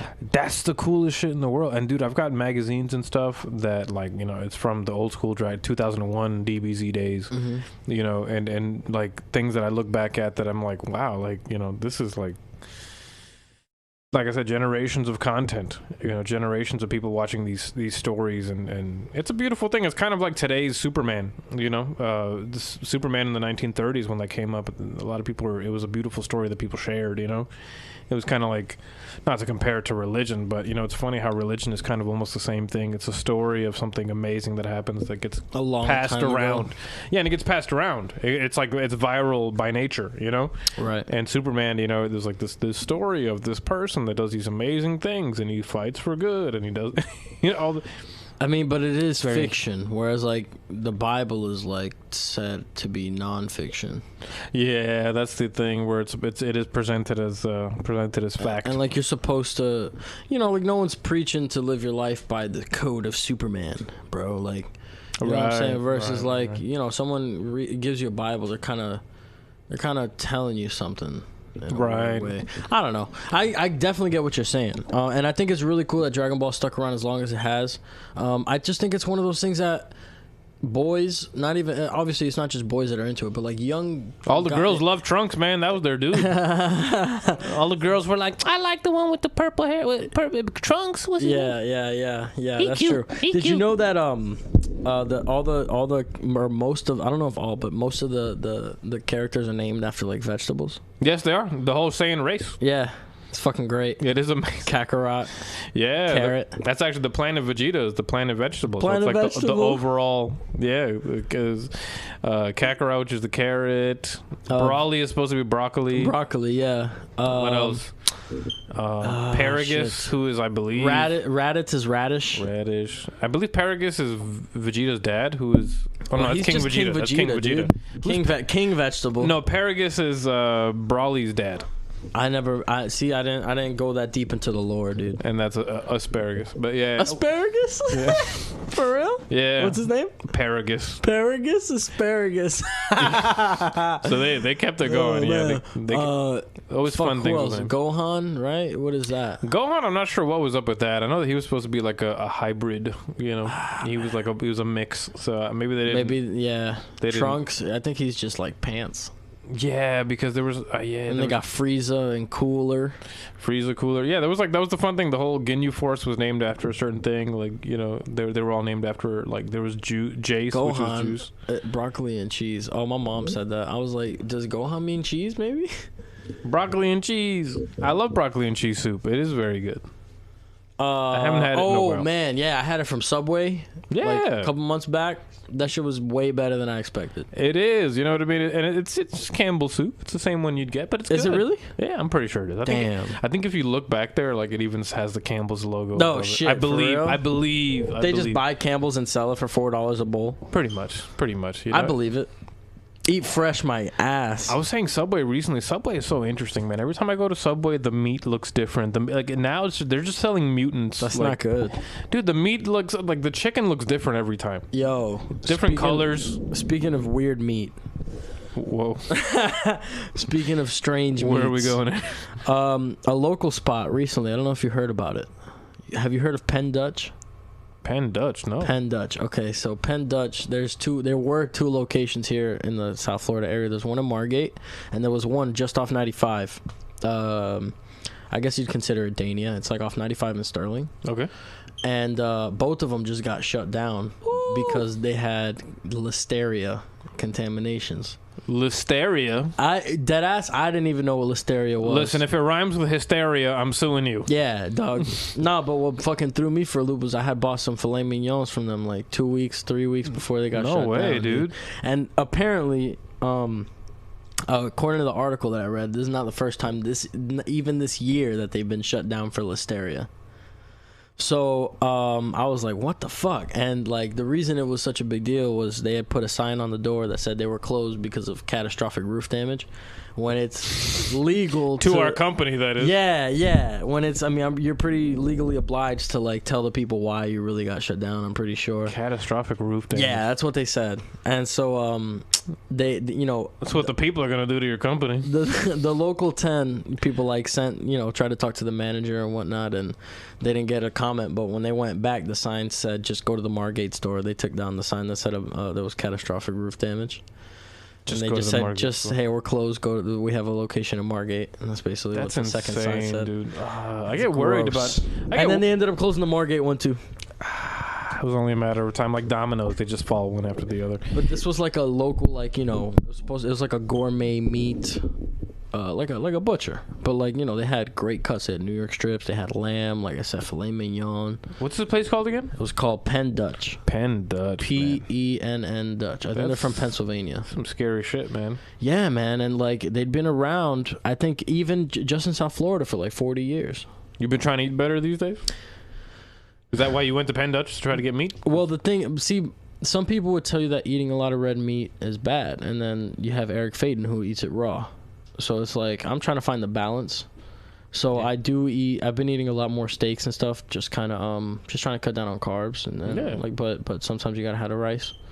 Yeah, sometimes you gotta throw the rice in there. You I'm know? Pakistani, dude. I'm brown, dude. We're born with rice in our blood. All I do is eat rice and beans, dog. That's what I can't fucking cut, dude. That's the rice and beans. But cut that, man. Life eating is a lot of short. steak. Nah, for real, right?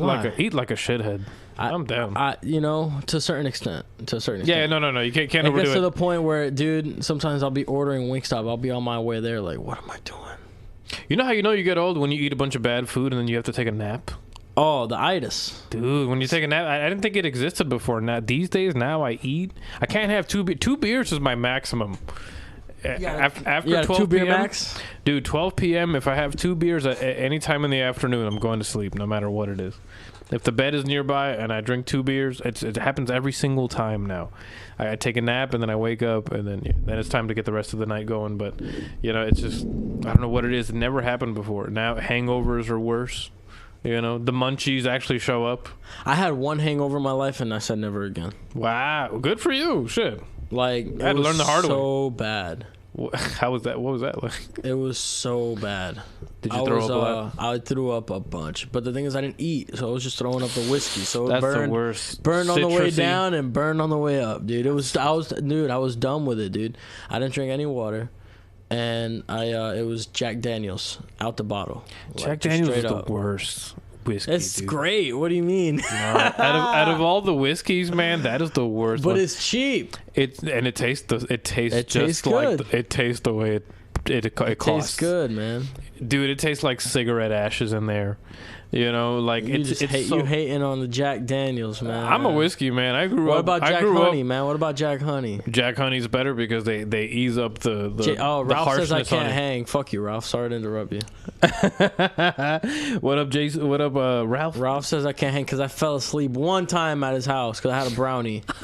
Put me the fuck out. Oh, hey, man. Dude, I remember, not to interrupt your story. I'm sorry. No. I remember this night because this is the only reason he could say that shit because every other time I fucking hung in there with everybody, bro. Don't try me, Ralph.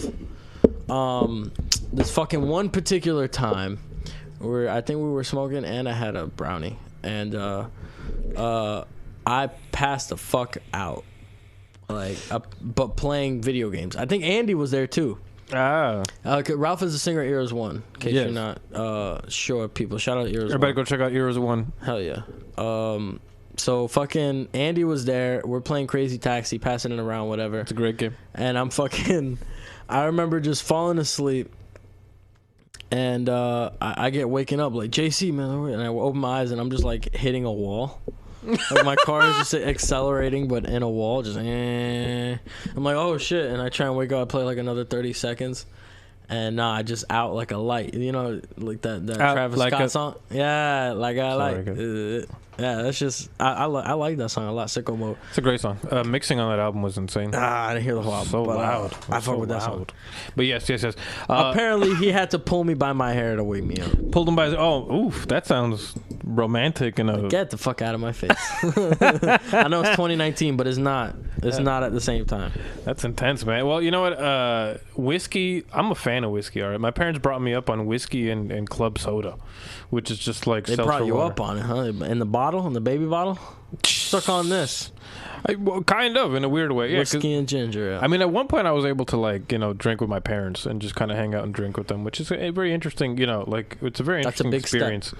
It was an interesting experience because you get to hang out and you get to talk to them on a different level where it's not like, so much throughout your life it's kind of like you feel like everything your parents are saying to you is like, we're trying to take care of you. We're trying to take care of you. But then at one point you're sitting there drinking with them and they're kind of like, wow, you're grown up now, huh? And it's a totally different perspective because they kind of look at you like you're already established and you're like, it's a very different experience. I don't know how to describe it. It's just like, I don't know, you almost feel like you're looking at the conversation in third person. Like you're kind of like, wow, I'm hanging out here with my parents. Like this is strange. Like we're watching, corny reality TV. Like we're watching cops and and drinking and making fun of these people on TV and like talking about this and that, and like having the munchies with your mom for the first time is probably the craziest feeling in the world. That's funny. It's probably and it's because your mom, everybody's mom cooks the best food they know, so it's like whip it up, Mom. Ouch. Yeah, and it was amazing. So yeah, it was just, it's a very, very different experience. It opened up my mind to a lot. It opened up my mind to us as human beings. When you take away titles from people like, parent, a brother, sister, girlfriend, all this kind of stuff. When you take these titles away, you realize that we're all people. Just kind of like when you take these walls down, you realize like, damn, we're all just on a planet. We're just a bunch of people hanging out, Yeah, no, I agree. Yeah, it definitely it's is. Cool. It's one of the things that changes the relationship that you have with your parents. I thought it was a positive moment for me when I did that too. First drink with Mom. How are the folks? Yeah, how are the folks with your podcast and with everything? Like, do they support everything you do? My mom does. Yeah, I don't talk to my father. But yeah, my mom is my number one supporter. I'm pretty sure I mentioned this last time on the podcast. With the music, with the podcast, with everything. My last guest, I didn't I don't have a producer anymore, so I just do everything on my own. How do you like that now? I love it. I love it, man, because total control. Yeah. Like this week's episode is recorded. It's edited. You feel me? Like sweet. It's done. So to me, it's just like I like being on top of my shit. I like knowing exactly what goes on, because when I first started, the first producer Malik handled all the editing and all. He handled everything. All I did was sit down in front of a chair, talk, and he handled everything else, uploading it, editing it, everything. Nice. And that was great for a while. Right. And then it's like, not everyone is gonna want to put their energy and time into it as much as you are, and especially when it's hard being behind the scenes at some point, because I'm sure it gets annoying. Like people it can be don't understand that he had probably a bigger role in the podcast than I did. All I did was sit there and talk, but I'm the host and this and that and the third. I'm not saying that contributed to him. I'm just saying that if I know me personally, if I was in that position, and it's like, I would be a little annoyed, because like where do I get the recognition or the credit or whatever for editing it and putting it together and uploading it and managing social media and everything. And then after that, I was with Lou for a little bit, and then it just it was just one of those things where it was kind of the same thing. Like no one's gonna care about your shit more than you, bro. No doubt. So it's like as much as I appreciated what Lou contributed to the show, it got to the point where I needed to do it on my own. And since then, I've rarely missed a week, and my podcasts are done and edited. And thank you for that guy. He said he's here to say hi. Hi to you. Oh, Game Style, thank you so much for hanging out today, brother. Thanks, Game Style. Game Style says, well, I'm out, man. Just coming by to say hi and good luck on your stream, bro. Thank you so much, Game Style. Everybody go check out Game Style's YouTube channel. You always one of the best Rocket League players I've ever seen in my life. Yo, he don't want this smoked up. No, I'm kidding. I suck at Rocket League. Dude, Game Style is too good. It's insane how good he is. Like, I literally can't believe it. Anyway. Shout out to him. It just got to the point where I'm happy. Like, my episodes are done and edited a couple days before upload date. Sweet. And I like knowing where I'm at. I don't got to hit anybody up and be like, hey, is the episode done yet? Where are we at? Or do we have anyone booked? Like, right. I just handle all that shit myself now. Well, I think it's good, man. And not to, I'm sure anybody that's helped on the show has done a great job, but it's cool being able to handle everything by yourself. Not only just because you need to know how to be able to do those things. Yeah. Like it's like I think about it, man, and I know that we try to be entertainers that do stuff, and we try to, like, you know, talk and have a good time and have fun, but at the end of the day, we're also, in some weird way, we're technicians of something. Right. We're doing something. We're working on a craft. We're trying to figure out ways to get frequencies into your ears. Yeah. And every day the goal should be trying to make those frequencies louder, clearer. The words should be better. The content should be, you know, better.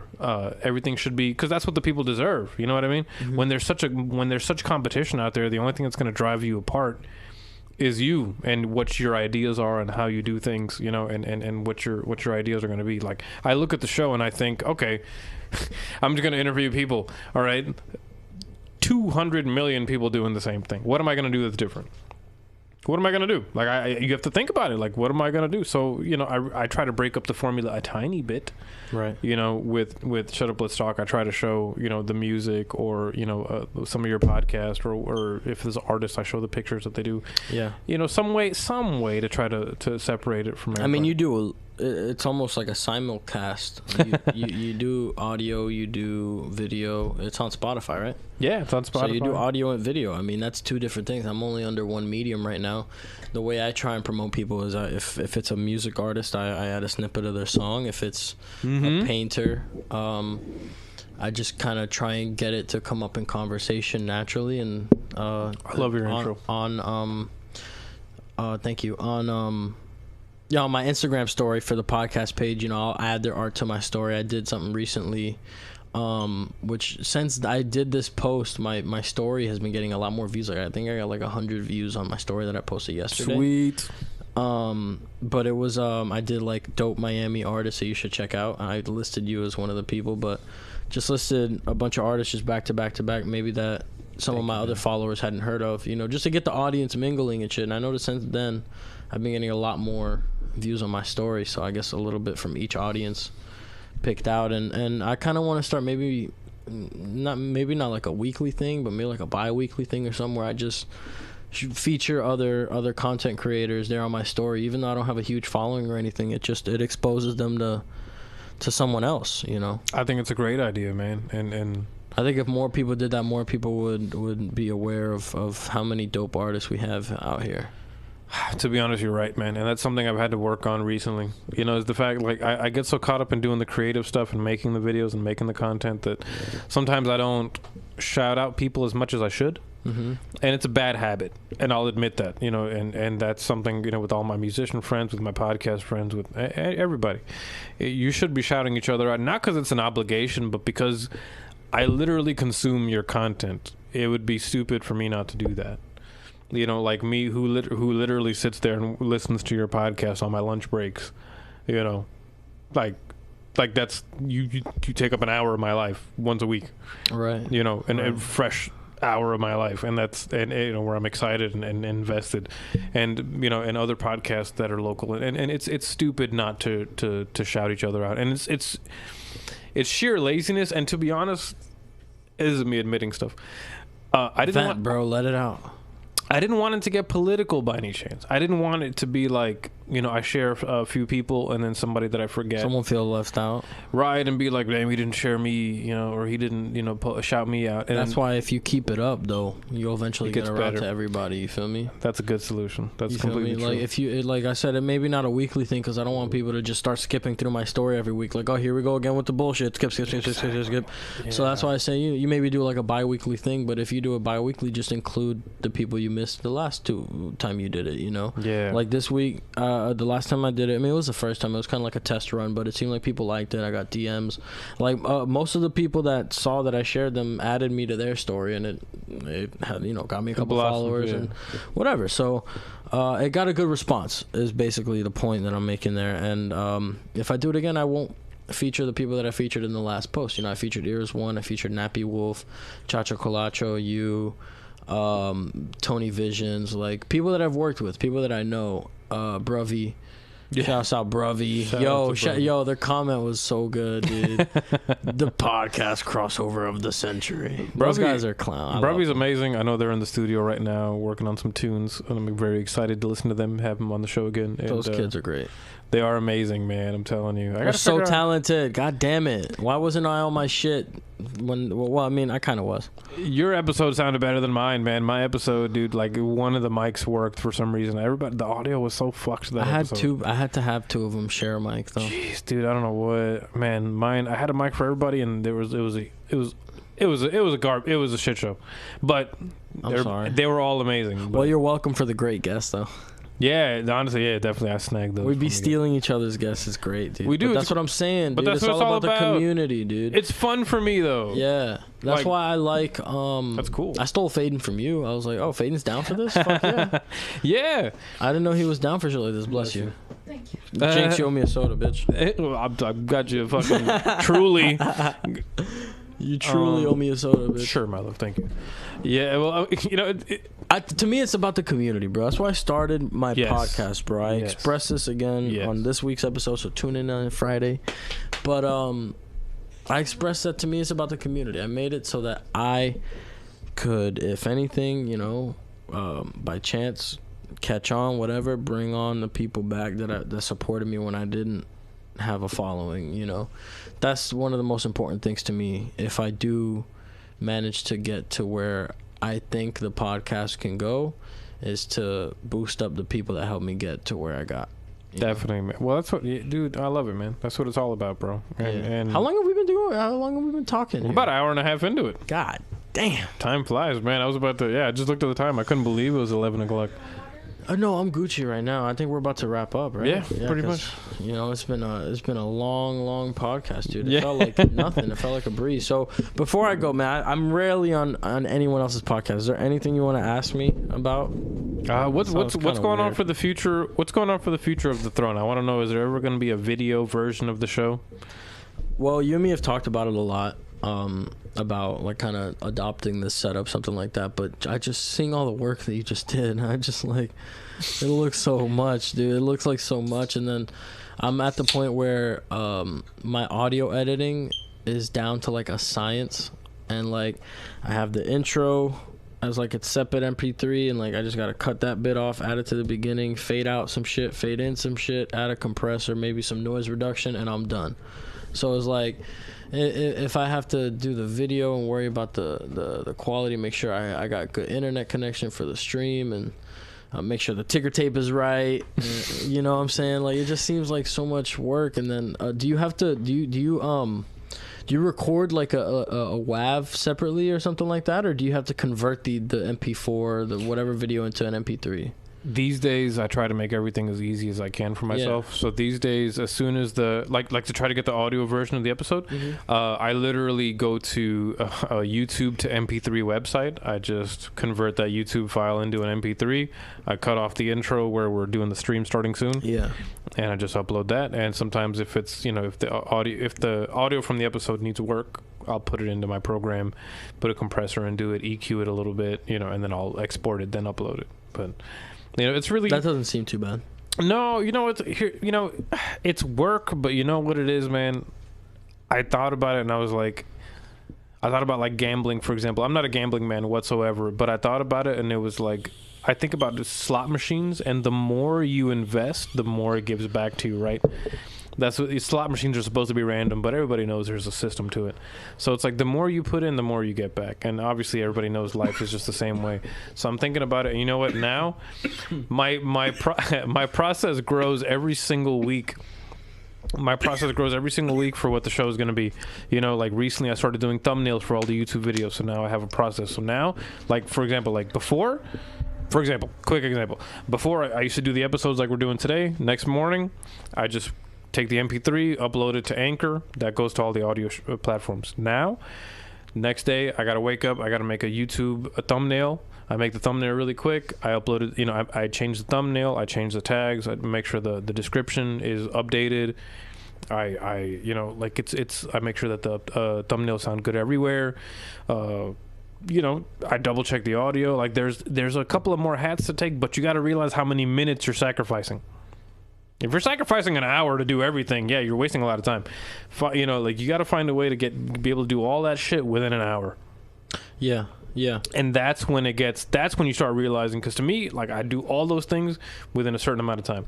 Like, normally I wake up I wake up in the morning, I'm up by 9:30, 10 o'clock, I have an hour to work on what I'm doing, and then from there I get ready for work and I go to work. I try to make sure everything I can do is within an hour. So, sorry guys, not to bore you guys, but no, dude, I think that's a dope process. Yeah, it's just whatever is simplest for you, And you just got to know what you want to do. Like, you got to make sure, all right, fuck, like, I need a thumbnail for my YouTube video, otherwise nobody's going to click on it. And boom, like, you make a thumbnail really quick. There's websites that make it easier. You don't need Photoshop. I use a website now. It's called Canva. It's really, really, really good. And real, I never heard of that. Me neither until I just searched it. This is all new stuff to me. Lately I've been in a hyper gear mode, but that's the thing. You just have to add shit to your routine. But all of it takes 5 minutes at a time. Making a thumbnail, yeah, it's work, but guess what? It takes 5 minutes. That's not bad. It's not that bad. And then once you realize you got to do a bunch of shit 5 minutes at a time, it's like, my girlfriend taught me making the bed in the morning is like the first step to like your day. Because if you make your bed in the morning, that's like the first thing you do, and then you get to move forward and you get to do other things and you get to achieve and accomplish. You start and you finish a task. Start, finish. And you want to get your brain used to that. And to me, like, yeah, so I start in the morning, I make the fucking bed. I think that's some Jordan Peterson shit, right? I don't know, but it's true. Whatever it is, it helped me. Yeah, I remember, I've heard Jordan Peterson talk a couple times. I think that's his name, that professor dude. Sure, Canada. And he says, like, the first thing you should do if you want to, like, get your shit together is clean your room. Yeah, helps more than you would ever think, brother. Yeah. Like, it's crazy because I was somebody that would doubt it until I started doing it. So I've seen the change. Yeah. I felt the change. And yeah, man, waking up, making the bed. Little things like that, man. One of the... Do you have a life coach now? Yeah, how the fuck do you not? Because you said it on your show. Oh, shit, okay.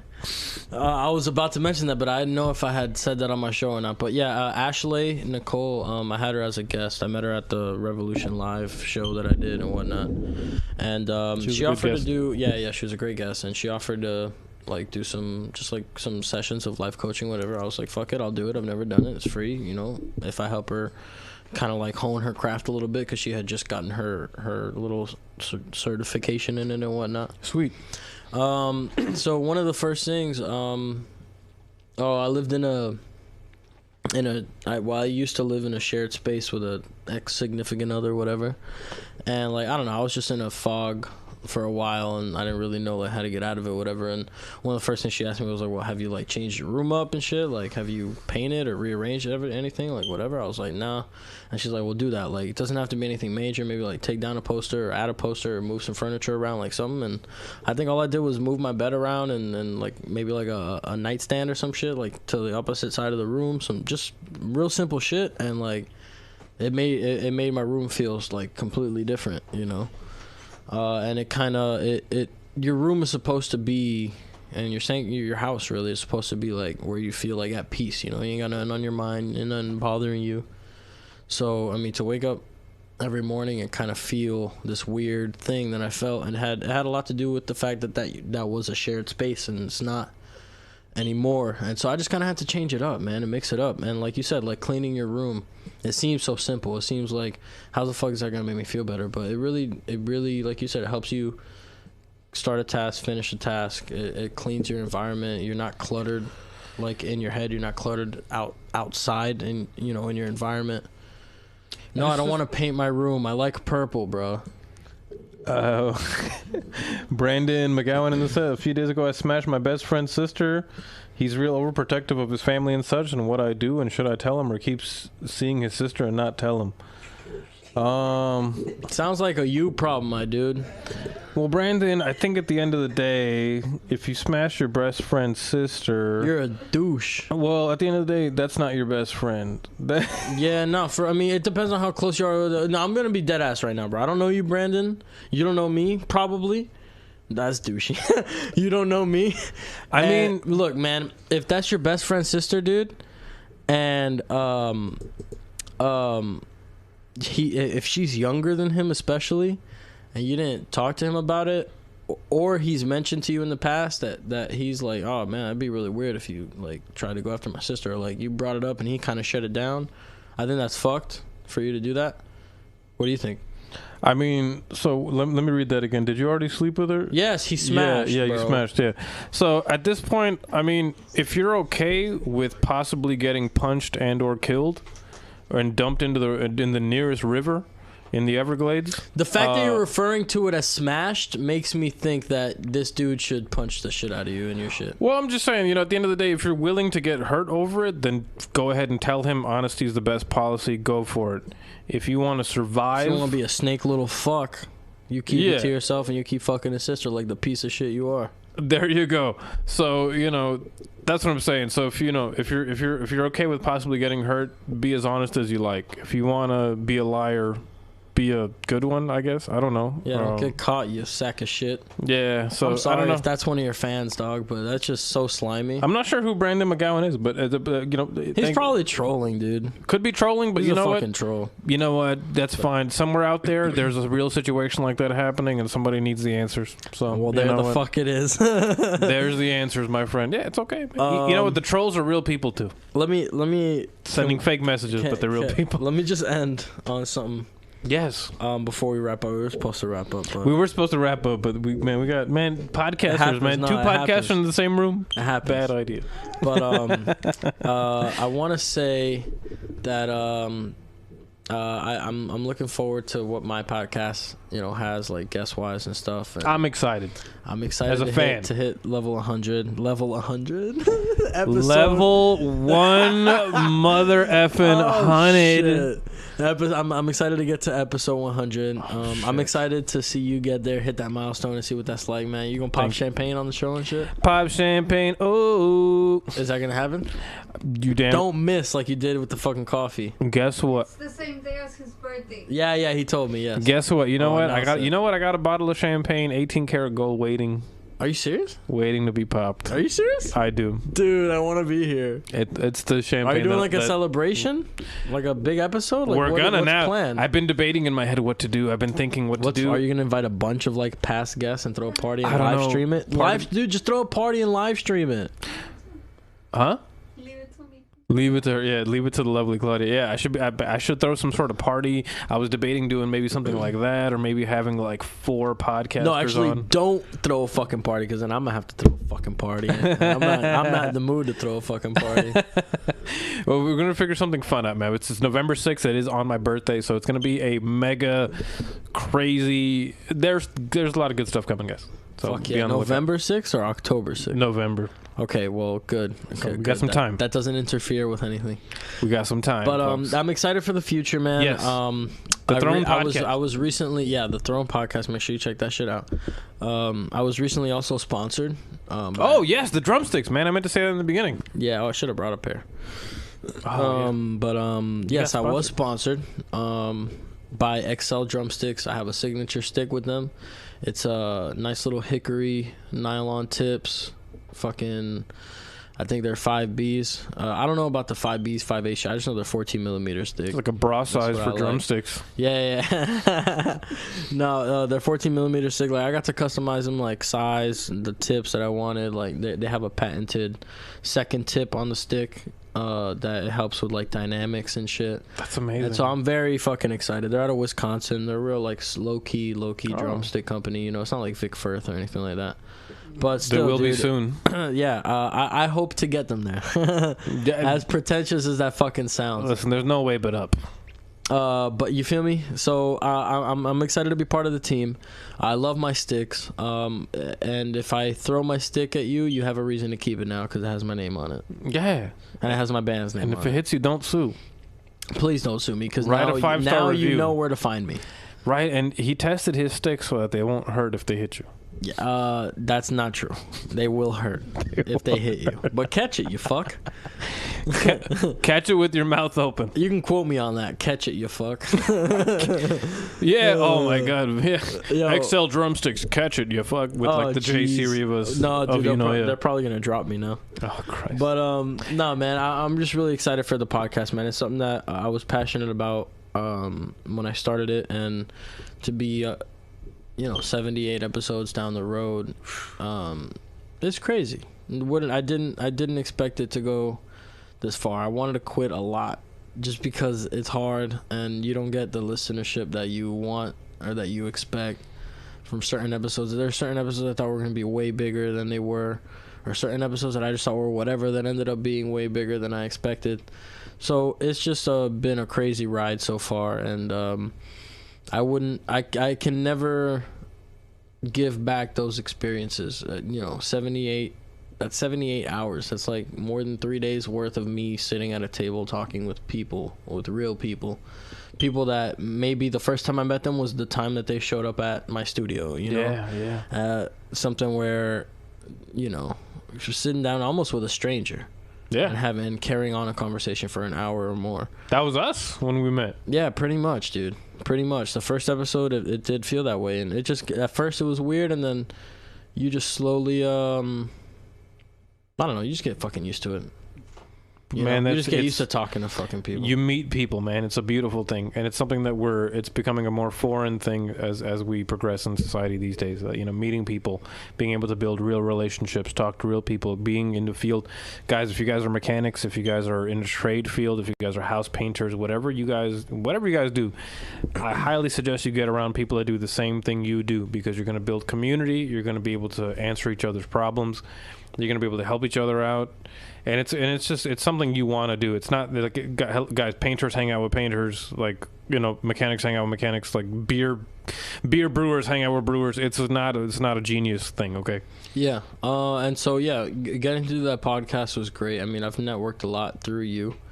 And, cool, man. That's awesome. I didn't even realize that. That's amazing. Yeah, and I mean, the main reason I started it was, like I said, I mean, obviously to boost my friends up if I get popular, but also to boost my band up. Yeah, definitely. So, my band, if you want to check us out, EUNOIA, we have 2 EPs out right now. A Minor Setback, this is the most recent one, and The Age of the Eternal Ice Plague is the first one we did. 5 tracks, it's dope as fuck, I love it.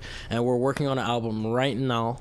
Yes. It should be out before the end of the year for sure. We want to do like all out like physicals, merch. We want to tour with it. We want to like do a big release. Like, we've been working on these songs for so fucking long. We're so ready to get them out there to the world. Like, it's shit we've been playing live. So people who've seen us multiple times have heard most of these songs, but there are some that are new, and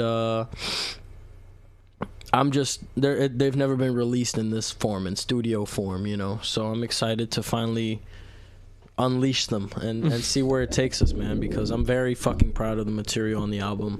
I'm very, very happy with it. And as a kid, I didn't imagine what my sound would be growing up wanting to be a musician. So now having that sound there and being a part of a group that I'm real proud of, it's fucking cool. It's just a cool experience, regardless if it, makes me the next, big thing, or it doesn't, or whatever the fuck. I just, I'm happy to be along on the ride with my friends and just have fun. That's what it's all about, man. And I know, that everybody says that, but as long as you're having fun, that's what it's all about. Because, a lot of these people in the top 10 radio and whatever it is, a lot of these people use tricks and smoke and mirrors to get to that level. And there's a lot more to it that we don't know. There's a lot that happens behind the curtains. 100%, so man. to speak. So, do you mind if I do some plugs and then we can get out of here? Absolutely, my man. So, guys, if you guys want to follow JC, where can they go ahead and follow you at, my friend? Yes. If you want to follow my podcast, it's the Throne Podcast with underscores in between the words. And then if you want to follow my band, EUNOIA the Band on Instagram, Facebook. You can also go on EUNOIAtheband.com. That's our official website. We're working on like a newer, updated website right now, but the website will take you directly to our Facebook link. Nice. And you can listen to our EP, both of them there. They're free to listen, stream. They're both on YouTube, so check out the music if you like it. Come out to a show. We're going to be at the Verona in Newport Richey for the first time, for like 4.5 hours away. Fun. Like, I love playing out of town. I love road tripping, so we're going to be there November 1st, Friday. Nice. We're going to be playing out there, and then November 14th, 2 weeks later, we're going to be at Propaganda, Lake Worth. Sweet. Which is a dope venue. Love playing there. And those are the 2 gigs that we have booked at the moment. If we book anything else, if you follow me, then you'll know. As you should. But yeah, those are the 2 main pages, guys. All the support. One thing I do want to mention with the Throne is I've started doing this thing where I'm commissioning artists to do pieces for me, and I'm buying local art from local artists. And I want to have a bunch of local art in the studio. Right now I have 2. A girl named Eliana, who she sold me 2 of her pieces, who I have them in the studio right now. And then I got Ricky Roy. Nice. Rico Roy to hook me up with that Anderson .Paak drawing. Which came out amazing. Yeah, no, he killed it, man. Definitely follow him on Instagram. I believe it's at Who Is Rico Roy.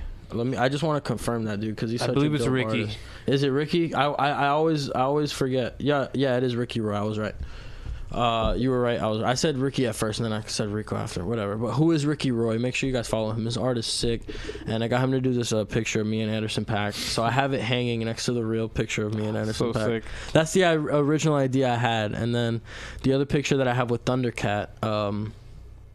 I'm commissioning a friend of mine, Victor, who I grew up playing Yu-Gi-Oh with. Nice. And he was going to school for art, BC, and he was kind of like this, like artist who just kind of found trouble monetizing his art, So I want to be the person, I want to be someone that supports all my friends in their art. Yeah, that catalyst, yeah. Yeah, so I asked him if he was down to do it, and he said he was down to do it, and I'm excited. It's oil on canvas, like a legit painting. So it's gonna cost me a good amount of money, but I told her, like, the thing is with artists, man, is he was even kind of timid, like telling me the price that he wanted to charge, and I was like, bro, if you feel it's worth X, then tell me it's worth X, and I will pay you X, because you're an artist, and that's what it's worth, dude. Like, it is what it is. If you say it's worth that, I will pay that. Like, yeah, no, and I kind of felt bad. I was like, damn, bro, like, yeah, know your worth, bro. If you're a great artist, so if this is what you're gonna charge, then charge it. I'll gladly pay it, Man, and many people are gonna look for a discount because it's a homeboy or whatever, and it's like, you don't get it, dude. Nah, like, they don't get it. That's the way to be, bro. I'm glad that you're approaching it that way, and I'll leave on this type of thing, is that at the end of the day, investors make friends with other investors because they get to let each other borrow money, and then they push each other up. In a similar way, we invest in, when there's freelance work, we invest in other people's art, they invest in ours. When they feel it, we build connections, we build friendships, those turn into relationships. It's not rocket science, it's literally just being a part of a craft. Anyway, folks. Yes. Episode 94 of Shut Up, Let's Talk. I can't believe we've already gone up just about 2 hours into this episode, man. It's been an amazing one, dude. Thank you so much. Happens. That is what happens, man. Episode 94 of Shut Up, Let's Talk, guys. JC Rivas hanging out tonight. Thank you for having me, man. I really appreciate it. Make sure y'all follow all my shit. I have an episode coming out this Friday if you want to hear more of my shit talking. Please do, guys. Feel free to go check out JC's podcast. I listen to it every Friday. You guys should as well. Listen to it on your lunch breaks when you're eating number 6 spicy chicken sandwich on your lap.